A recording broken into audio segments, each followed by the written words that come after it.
Welcome to the show. Hope your week is going well. We've got lots of exciting news to share today, as we do each and every week. My name, of course, is Joel Garris. I'm a certified financial planner, certified financial fiduciary at Nelson Financial Planning. If you're watching our YouTube channel, then you know that to my left is one of our partners at Nelson Financial Planning, Rob Field. Good morning, Rob. How are you? Good morning, Joel. I'm doing well. How about yourself? I am good, ready to go. We got all kinds of exciting stuff to talk about. For those of you who don't know, Rob is also a certified financial fiduciary and a National Social Security advisor and a certified fund specialist. Do I have the alphabet soup correct? That is correct. Very, very good. You know, over the course of the past few shows, being it July, we've been talking a little bit about summer vacation and sort of how all of that has played into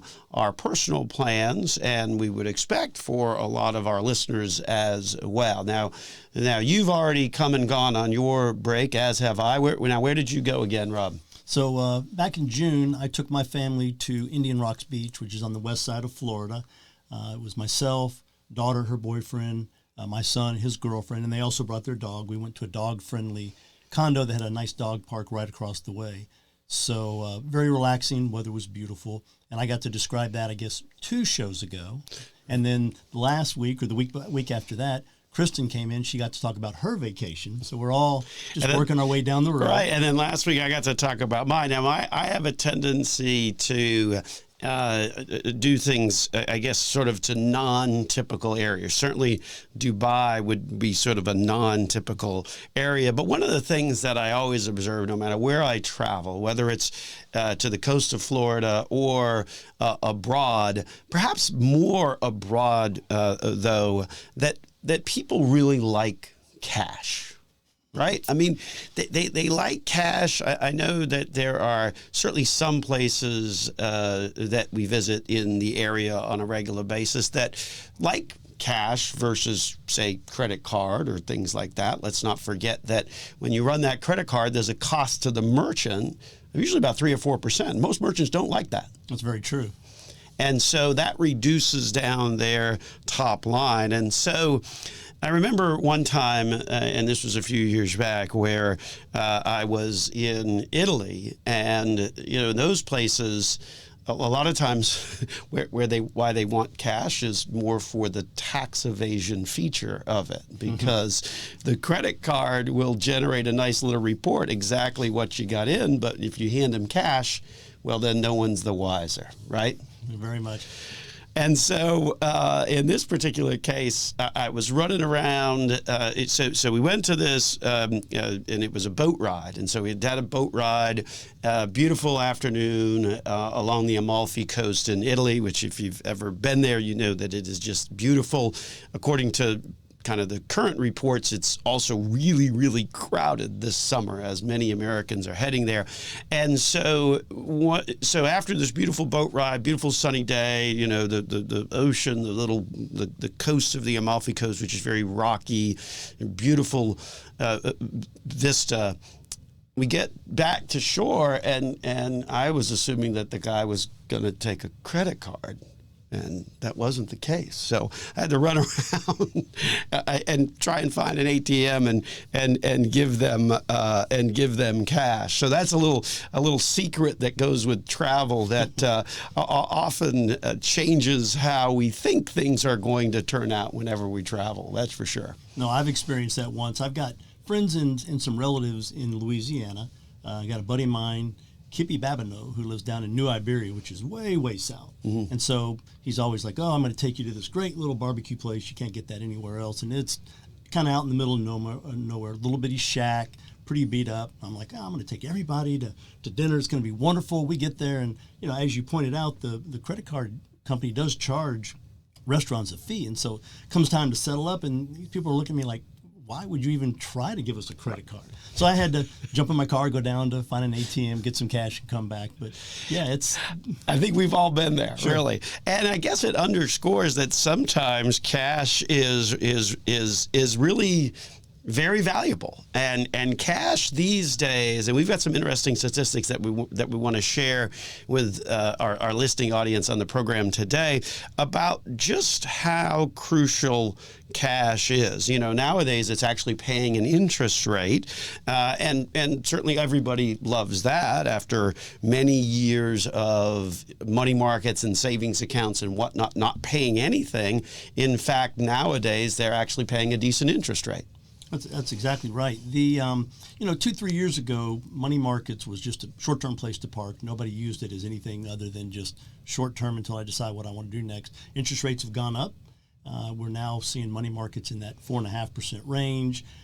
With the stock market being a little volatile in 2022, we've seen an influx of money moving into the money market to sort of just for straight preservation and to get that yield. Certainly that yield, particularly when you can get that yield on a risk-free basis. And then this just past week, of course, the Federal Reserve raised interest rates by another quarter point, which is going to further increase that yield on your money market rates. But I think besides all of that, we need to get to a pretty important question and that is there a cost to holding on to too much cash?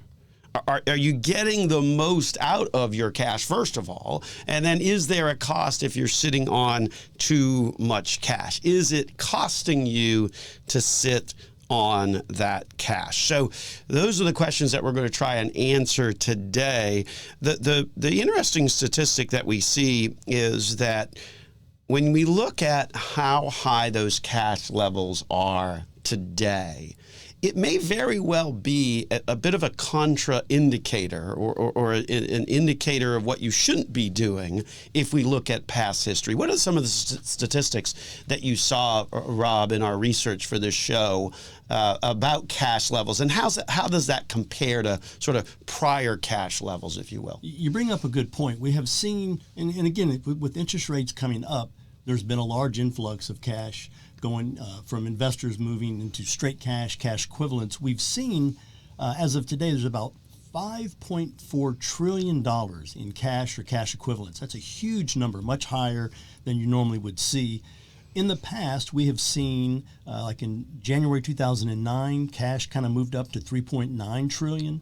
And then in May 2020, the cash accumulation investors had jumped up to about $4.8 trillion. The interesting thing is, as that number got real high into that range, shortly afterwards, the stock market made a pretty significant move. Well, and that's what we're going to get into on the program today is, are you missing out? Are these incredibly historic high levels of cash a signal for maybe you need to be doing something differently? Certainly, if we think about those dates that you just mentioned, January of 2009, May of 2020, those were periods of time where the market was low and then proceeded to increase dramatically. So sometimes what the average investor or the average consumer is doing, oftentimes very much is a sign that maybe you need to be doing something different. So that's topic one on the program. And then, of course, we're also going to be talking about, and this one really should get you a little agitated, and that is this notion of, are you missing out on interest that your cash could be making inside of a brokerage account? And we're going to talk about cash sweep accounts, what they are, how they work. They don't work to your benefit. All that coming up here on Dollars and Cents with Joel Garris and Rob Field of Nelson Financial Planning. Certainly a lot to be thinking about, as there always is, right? I mean, just this past week, we had headlines about the Fed raising interest rates. We had headlines about the economy for the second quarter. Actually, the number came in a little bit better than what folks expected. So that certainly gave some hope that maybe the Federal Reserve, fingers crossed, might be done raising interest rates. But certainly those higher interest rates have led to this big conversation about cash. And I remember probably 3 or 4 months ago really starting to kind of put my hands around that, and was sitting at home on a weekend, paying bills, balancing my checkbook, things like that. And yes, I still do balance my personal checkbook. You still balance your checkbook? I do. Keep it in my briefcase every day. I look at it. It's a habit. All my life, that's what I did. So it's hard to change. There's a register, you write it down, and then when you see it clear the bank, you put a little X by it, and correct. Then you do the math to confirm the balance. Right. Anyway, but I was doing that one weekend here, probably 3 or 4 months ago, and I kept looking at the amount of sort of as with most folks, we usually there's usually some extra amount in the checking or perhaps in the savings account, or at least we certainly hope there is for you. If there's not, then that's a different radio program that talks about how you establish an emergency savings fund. Go to our YouTube channel. You'll find that program there among the several hundred that are there already. But as I looked at it, and I looked at the fact that there was zero interest paying. And we've certainly talked about this. I think we talked about this at length on our June 11th program about how the banks really haven't, and they've started to do a little bit, but they really didn't change the interest rates sort of in lockstep with the higher interest rates that is prevalent in the markets as a whole these days. That's for sure.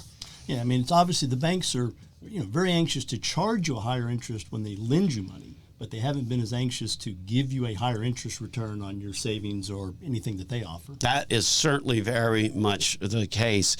And so we introduced that concept to our clients, and the response really has been overwhelming, because if you think about a cash account or a money market account, believe me, we get it. I mean, if you can have money that is sitting there that isn't generating, it doesn't have any risk or no volatility, you don't have to worry about the stock market, et cetera, and you're going to make 4.5%, maybe even close to 5% after this week's Federal Reserve interest rate increase, then, why not, right? It's tempting, I understand.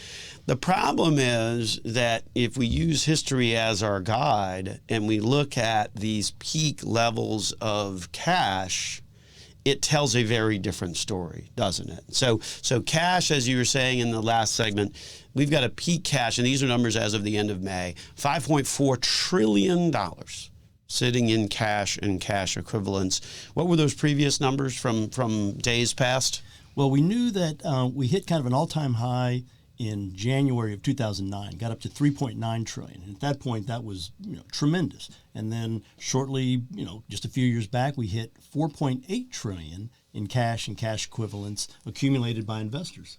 And the interesting thing about those dates, and we want to just take a moment and reiterate those dates that we're talking about, of when we have seen cash levels crest in over the course of the past 20 years. One of those dates, January 9th of 2009. So what was going on then?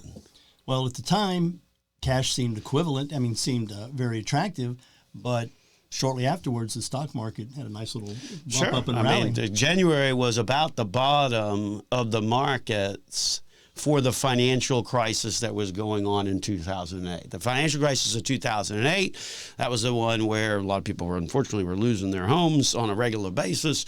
That 2008 financial crisis sort of bottomed out in like March of 2009. So we see that cash level rising up dramatically around that period of time.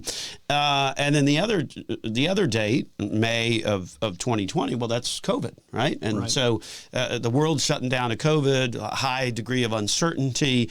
Both of those periods of time coincided when the markets were low. And the reality is then that we think that there may be another conclusion that investors might want to be drawing when it comes to cash and these cash levels, because the amount of cash may actually, the fact that it's peaking may actually send a different signal from an investing perspective.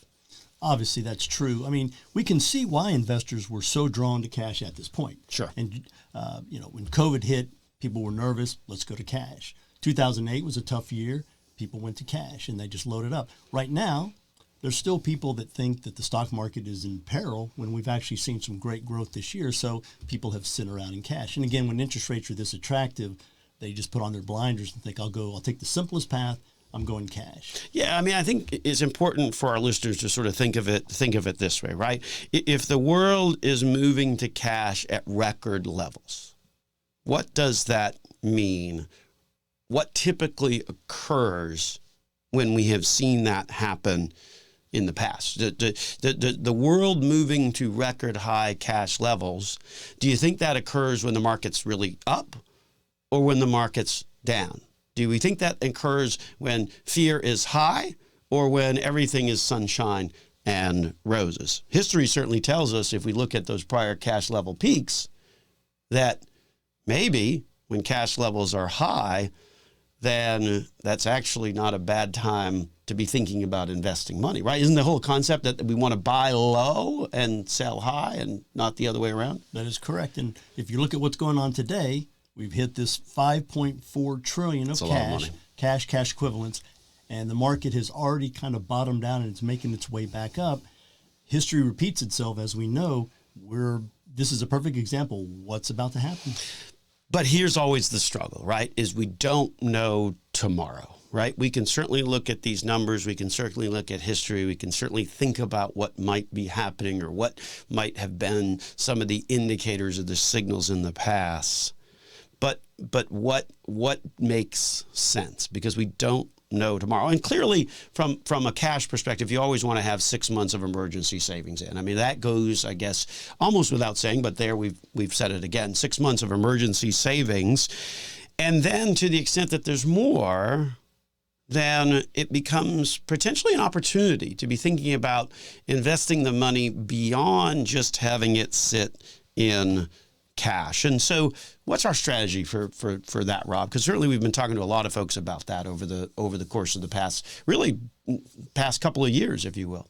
Right. So we know that over time, the stock market is going to give you your best average annual return. We also know that moving into the stock market can be a concern. And so there's different ways to address that. We like to talk a lot about dollar cost averaging, which is simply saying we understand, we empathize with you that you don't want to just load all your money into the market. Signs tell us today, hey, we could be at a low, but let's slowly get in. So dollar cost averaging says we've got this amount of money earmarked that over time will be invested, but let's not dump it in at once. Let's come up with a systematic plan over time, 12 months, 18 months, to move this money slowly into the market.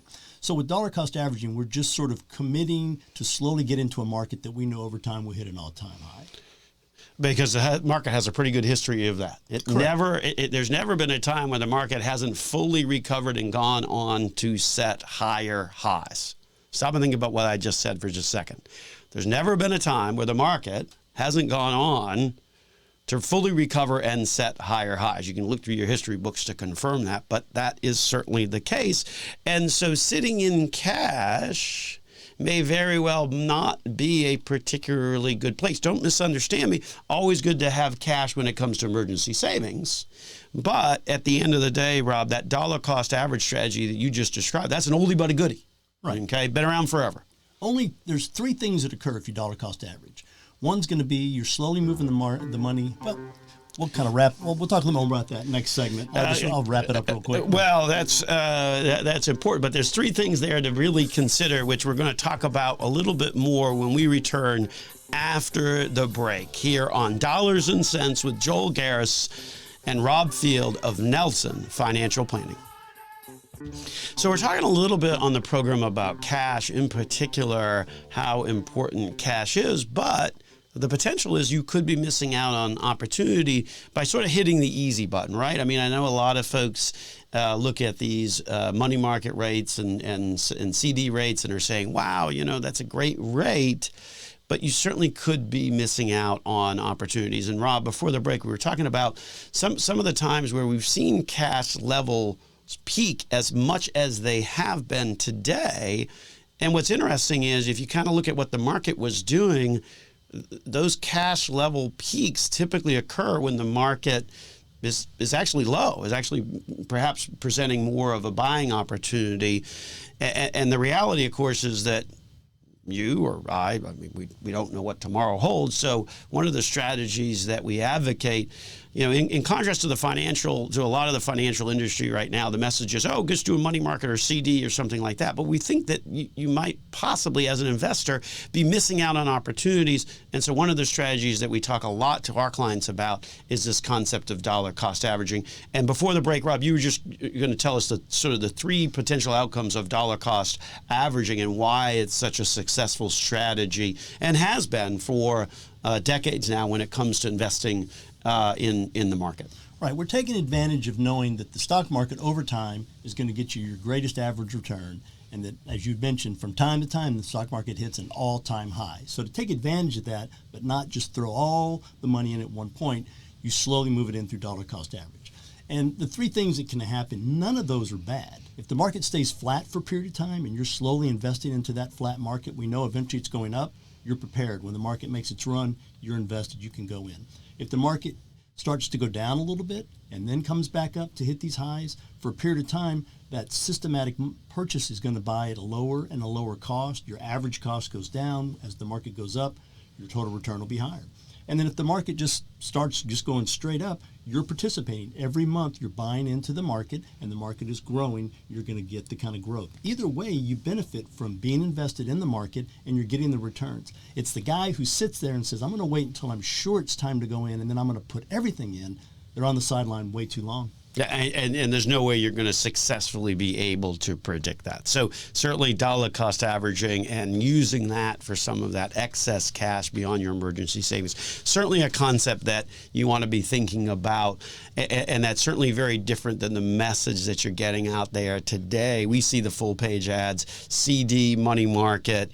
And that's fine, but are you missing out on opportunities? And we think you might very well, certainly over time, right? One of the reasons why money market rates and CD rates are this high is because inflation is high. And man, I saw that firsthand. One night this past week, I sort of bribed the boys to engage with me. I have, as you know, Rob, I have 3 sons. They're all at home this summer, and they're all young adults. And I don't know if you encountered this with your kids, but sometimes at that age, it's hard to get them to want to interact or spend time with dad. Is that anything that you've ever experienced before? I think every parent has. We would like to bond with him totally, and they're, as young adults, have got numerous things that distracts them or keeps them busy. So I figured out that I would just bribe them. Okay, and so I bribed them by Stephanie and Connor had other plans that night, so it was just me, Nelson, and Ethan, and so I said, okay, well, I'm just going to bribe you. And I didn't really feel like cooking dinner, and it was just 3 of us, not 5 of us. And so I said, well, what do you guys want for dinner? And then pizza and all that. And I said, okay, I'll order you a pizza if you agree to play pool with me. We have a pool table at the house, so I bribed them that way. Okay, and I won because they actually did play pool. We actually played pool for a while. I was terrible at it. I don't know what was going on with my angles. I was all geometrically off kilter last night, but I hadn't ordered pizza before in a long time because kids have been out of the house and off college and stuff like that. The cost of a pizza. Holy mackerel. I mean, you talk about inflation. Right. I couldn't. We had 2 large. Now, granted, they were the specialty, blah, blah, blah. It was like $45. I just couldn't. So inflation is real. And if you're just sticking money into a cash account and not thinking about ways to invest it. One of the reasons why you're getting that better return on cash is because inflation is so high. Sure. And pizza's expensive these days. Anyway, welcome on into the program. This course is Dollars and Cents, where we help you make sense out of all of those different decisions involving your dollars, including whether I probably should have found a coupon actually when I ordered the pizza. That probably would have been a little bit better. But of course, my name is Joel Garris. I'm a certified financial planner, certified financial fiduciary at Nelson Financial Planning. To my left is also a member of the team at Nelson Financial Planning, Rob Field. He is also a certified financial fiduciary and a National Social Security advisor. We've got a great team of folks that, like myself and Rob and the rest of the team at Nelson Financial Planning, stand ready this week to help you improve your life with a successful and cost-effective financial plan. So we talked a little bit about this at the beginning of the program. The reality is that we've certainly talked about it from a banking perspective in terms of how big banks in particular have not really increased those savings rates in lockstep to what's been going on with interest rates as a whole. But there's an even bigger problem looming, and that is when we start to talk about cash in brokerage accounts. And in particular, there's an estimated $1 trillion of this cash that's sitting there that if you look at what the interest rates are that's getting paid on some of these accounts, it really represents a pretty significant conflict of interest that is running amok in the financial industry as a whole. And particularly, it's often described as these cash sweep accounts. So Rob, what are we talking about here when we talk about these cash sweep accounts that exist at brokerage firms? So first we want to understand kind of how a brokerage account works for the typical investor. So they're typically going to buy individual stocks, individual investments through the brokerage firm. At times they might sell the stock and the money parks just for a short period of time until they decide the next stock that they want to buy. Dividends from stocks may kind of sit into a little short-term cash account. And then you might put extra money into that cash account as an investor so you can buy a stock somewhere down the road. That account is not really viewed as by the investor as investments or money market or for yield. It's just a little short-term parking. But as you mentioned, there's trillions of dollars in these little accounts.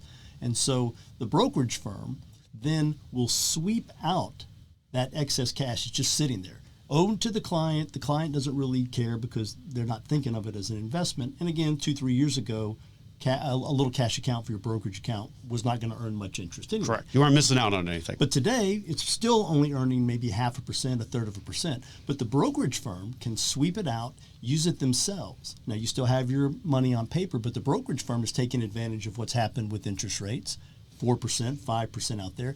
They take it. They're investing it for themselves. For the firm, they're earning a whole lot more than 1/3%. And I think there was a statistic that you came upon, Rob, that just underscored just how profitable this nonsense is that's happening inside the financial services industry. It's staggering, these numbers. Right. So as the brokerage firm is sweeping that money out and using it for themselves, they're getting hundreds and hundreds and hundreds of millions of profit to the firm that's not being shared with the client, the investor. And for every 25 basis point increase in interest rates, which happened again this past week, which happened just a couple of days ago, that equates to another $200 million above and beyond the other profits they've already been making. It's a heck of a business. $200 million for each quarter point increase, one of which just happened this past week. Right. That is just a staggering amount of money that is going to the brokerage firm. There you go. Not the investor. Not the investor. There's a lot more to unpack on this topic, but we got to take a break. So stay with us through the break. We're going to continue to sort of unpack it and the questions that you need to be asking today if you've got cash inside a brokerage account. Coming up next on Dollars and Cents with Joel Garris, Rob Field, Nelson Financial Planning. So if your blood isn't boiling a little bit, it should be, because when we're talking about these cash sweep accounts that we were talking about prior to the break, these cash sweep accounts that exist inside brokerage accounts are generating so much profit to the brokerage firms that are offering them, that are internal. And I guess it's a lot of it is, it's all in the fine print, isn't it, Rob? I mean, too often people don't really understand what it is that they own. We see that all the time, and they're just simply unaware that this is happening on a regular basis. That's correct. There's nothing illegal or wrong, on paper of what the brokerage firm is doing. They're very upfront about it. The investor is just not aware. They don't think of that account as something that could be earning interest. They just think it as a short-term parking spot. But everybody's got that little short-term parking spot, and the brokerage firm has a way to sweep it and generate a higher interest profit for the firm. And these aren't new. I mean, you've been in the industry since the 90s. I mean, back in your old E.F. Hutton days. I mean, these are nothing new when it comes to this concept of cash sweep accounts. In fact, in the 90s is kind of where they kind of came into existence, I think, if I remember correctly. Right. Well, the brokerage firms, in an effort to bring in more cash and have it sit there that they can tap into, came up with what they defined as a cash management account. So instead of the investor just having an account to trade stocks, why don't you bring in your checking account, your savings account, your credit cards, your investments? Let's wrap it all up together, one big fancy statement, and we'll manage it all for you, and we'll move the money around as necessary to meet certain needs. You'll have more liquidity. Well, that liquidity is excess cash that the client isn't thinking in terms of investing, but the brokerage firm sure has the ability to sweep it, and it's been very profitable. It really is, and it's amazing. We just had a situation where someone came in and visited with us for the first time, and that is exactly what we saw. Is exactly this issue that we're talking about. So in this particular case, it was a guardianship account. It was about $300,000, and of that, about $200,000 was sort of in the cash side of things. Well, the problem is that only about half of the cash, about $100,000, was actually in a money market doing what it should have been, where it should have been, making about 4.5%, things like that. The other half was in this cash sweep account. And it was making 0.45. And if you do the math, right, 4% of 100,000, what's that's $4,000. $4,000, right? Compared to that's going into your pocket, right, as the investor rather than into the brokerage. So I guess it just fundamentally comes down to one of those fundamental concepts, almost as fundamental as that dollar cost average approach that we were talking about earlier in the program, as to what to do with some of that excess cash that we see out there in the marketplace as a whole. You got to know what you own. Well, sure. We've seen people have an interest in taking money out of their bank account, which is earning not very much, roll it over to a money market, which has a yield. But people don't realize they got the same type of available cash in a brokerage account that's sitting there not doing anything, that also should be allocated in some way to maybe get a higher yield. Absolutely. No question at all. This represents really a massive conflict of interest in the financial services industry. It's estimated that over $1 trillion is sitting in these type of sweep accounts. And it just really, really burns us and troubles us that the investing public once again is at a disadvantage when it comes to some stuff. And that's why we just don't do business that. We won't have cash sweep accounts at Nelson Financial Planning. We offer our clients money market accounts, but not cash sweep accounts. And it's important to know the difference. You may think that you've got cash in a cash account that's making a little bit of interest, but if you don't take a look at what's actually getting paid on it, you may find that you're on sort of the wrong side of the church, if you will. I would also throw in reinvestment of dividends, because at that brokerage firm, a lot of times the dividends are just sitting in this little stagnant account.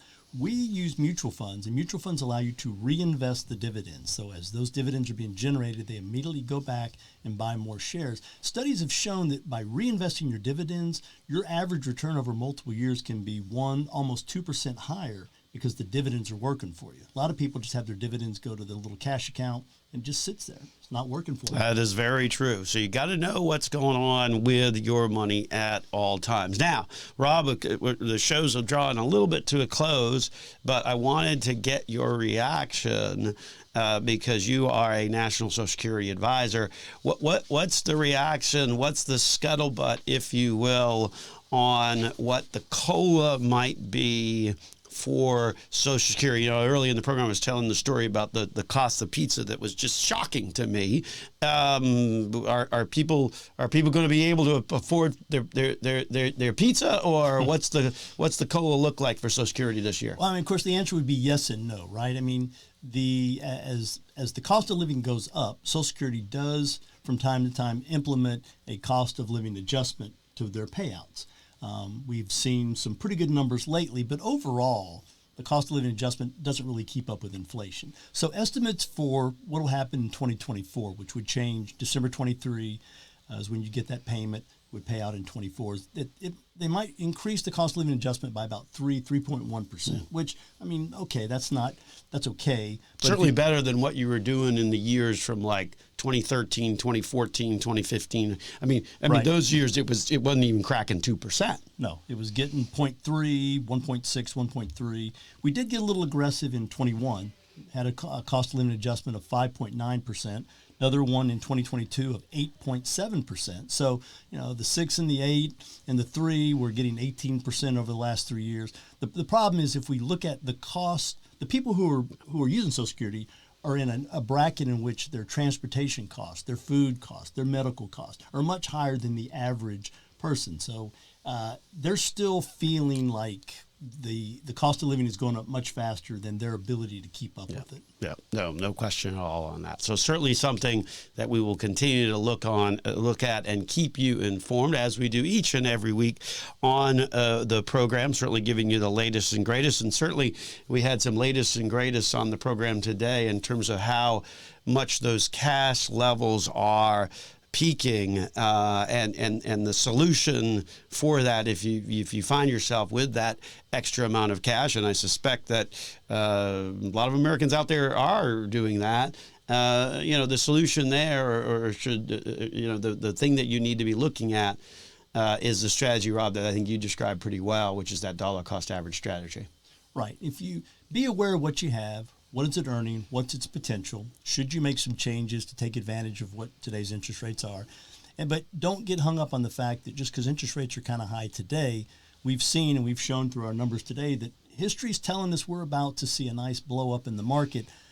4% is a great number. That's not what the average annual return of a high quality mutual fund made up of equities would return. Well, and certainly when we think about the market increasing, that certainly does have a pretty solid track record of increasing on a regular basis. And then lastly, know what you own, right? I mean, these cash sweep accounts are pervasive out there in the industry, and you simply may not be getting the rate that you might be able to get if you look and choose differently. So anyway, certainly some interesting perspectives on a range of topics. If you have questions or would like to set up a free conversation with the team at Nelson Financial Planning, just reach out to us courtesy of our website, nelsonfinancialplanning.com. There's a contact us link there. Go on in and tell us what you think about the program, or ask us whatever might be on your mind. Thanks for joining the program. This has been Dollars and Cents with Joel Garris and Rob Field of Nelson Financial Planning.